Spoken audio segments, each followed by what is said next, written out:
Okay, KBYP to explain sideband to you. Hear the signal? Sideband 7157 snake eyes. Watch the dial. 10 up, 20 up, 50 up. Do you hear that the modulation is still intelligible, although the frequency has shifted? Well, that's center frequency. That's clear. And when we go up, we start getting what used to be called some Donald ducking.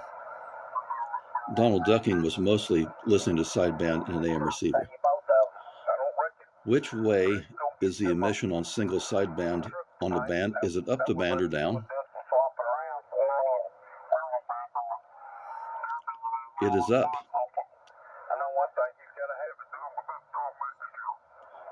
Now, because of modern sideband transmitters being abused by these people and overdriven, they're splattering into the wrong sideband down here, generally 2 kilohertz.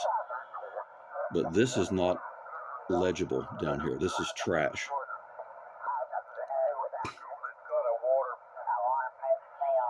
I can listen on 15740 and still understand what they're saying. Okay, for a clearer example, here's the Kenweed.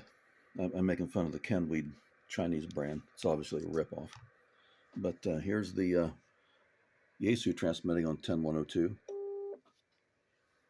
and receiving on 10102 in just a touch. And when I change the frequency on the Kenwood,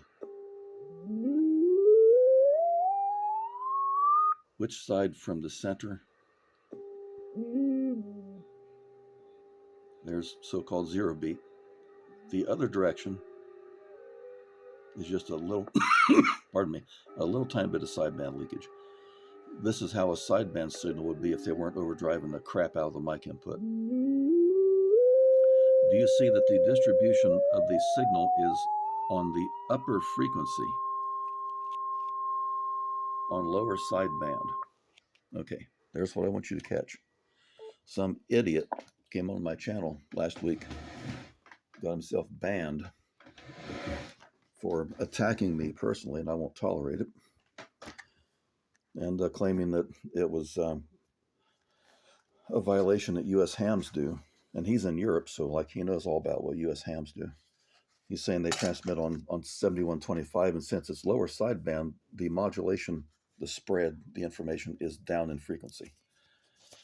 This individual, although criticizing me, is an absolutely clueless fool. I just showed you absolute proof. And I had to explain this to some idiot official observer and some clueless fool at the FCC, because this official idiot observer thought he was going to ding me for transmitting on 7127. And I explained to the commission that not only was he utterly incompetent, but my transmitter in sideband is 1.8K wide. So I am quite authorized to transmit on 7127. The 3 kilohertz rule is not an FCC regulation. And this clown that thought he was an official observer was trying to quote the 3 kilohertz rule like it was FCC regulation. And I stuck one foot up his ass and the other up the FCC's ass, and they both went away, limping.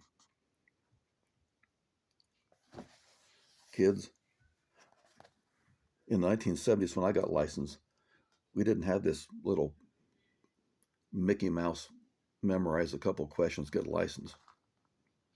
This was my commercial manual. This is a manual I studied, and the entire book, to pass the second-class radio telephone in the late 1970s. Most of the men in the class failed it. This is hardcore radio, and this is what hams used to know. We read from this accurate source. If a carrier is amplitude modulated, what causes the sideband frequencies? The products of modulation are, and it's really mixing in sideband. Sideband is not truly a modulation process. Yes, modulation imparts intelligence on a carrier, but what sideband is mixing. The process can be thought of as a process of heterodyning, which means beating 2 or more frequencies and results in beat frequencies, the beat frequency. The products of mixing, not modulation, are the two original frequencies, which we call the carrier and some instant modulating frequencies, or the two original frequencies, the carrier and the audio frequencies, I should say. And then a sum and difference frequencies. Driving a sideband transmitter with a tone results in a single tone on both sides of the carrier. A modulation envelope spread out over time creates modulation envelopes either side. Here's the classical diagram. F sub C center frequency RF carrier plus a modulating F sub A, an audio frequency. When a range of audio frequencies over time mix with that carrier, they produce two sidebands, and there are two humps that indicate this range of modulating frequencies either side of center frequency. And the simply sideband math is F sub C center minus F sub A I, the instantaneous audio frequency. It might be 200 cycles. On the lower sideband, because of subtraction, did you catch that? And on the other side, the upper sideband in the mixer, not on the front display of the radio and not coming out of the transmitter, in the mixer, the audio frequencies also generate a plus spread above center frequency, which is the center frequency plus the instantaneous audio frequency being mixed. And then this process also generates two sidebands. It tries to pass the carrier and tries to pass the audio. So this is why we use balanced so-called modulators or mixers, which cancel out most of the carrier and the original audio, so all we get out is both sidebands. Then we use sideband filtering. What's wrong with these poor uneducated folk is that they fell for the myth from the CB radio and the uneducated ham world that lower sideband means that when they hear a transmitted sideband signal, that the modulation as such is going to be on the lower side of the carrier. And I just proved to you that is false. It has always been false that I know of, back to the Drake TR3, because I reverse and forward engineered that sideband system. So I know this engineering.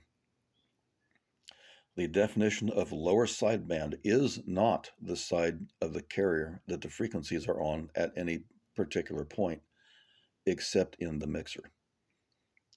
With the Drake TR3, there was a problem on 40 meters where they had to flip over and pass the lower sideband through the upper sideband filter, because to save crystals, they used some mixing that resulted in kind of flipping the signal on the wrong side.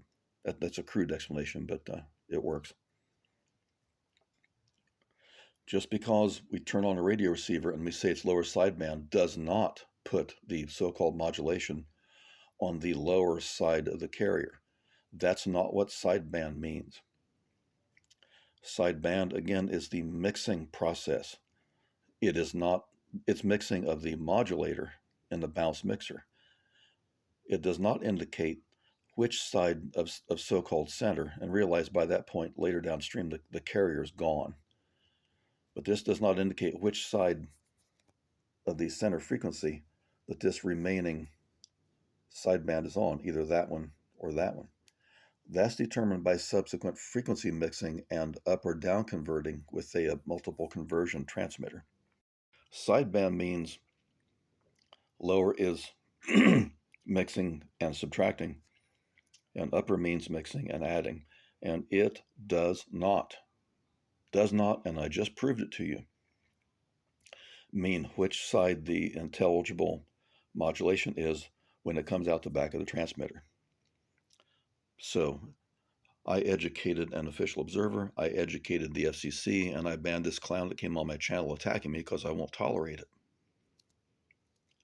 I'm not some hobbyist playing games. I'm a R&D and RF engineer. Don't lecture me. I'm sitting on a stack of PhD level textbooks.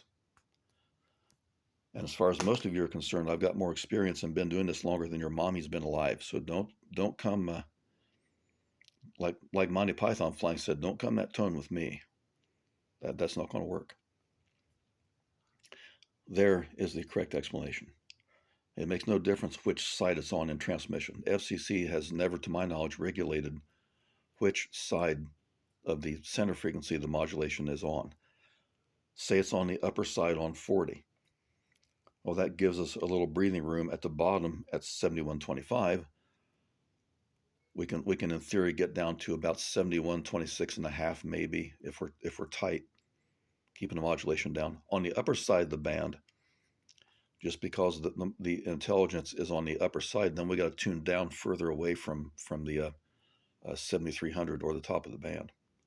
So it makes no inherent difference which way it is.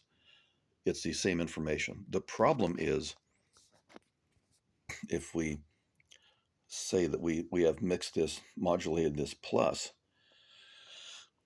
what that means is that the frequency components of the audio signal being mixed are in increasing order as the frequency goes up. And on the lower side, the audio components are in a decreasing order as frequency goes up. And that's why if we listen to the wrong sideband on the right filter, it's so grossly distorted that there's nothing intelligible except maybe speech peaks. So that explains why that is. So I hate to keep harping on this point, but 99% of the crap you learn in amateur radio is simply that. It's crap. It's hobbyist fairy tales, and this is why we don't treat amateur radio as a hobby. It is science, engineering, RF, and technology. It's STEM for real. It is not a hobby. And we got to know these things. These are the most basic principles of radio. So we got to learn. KBOIP did it.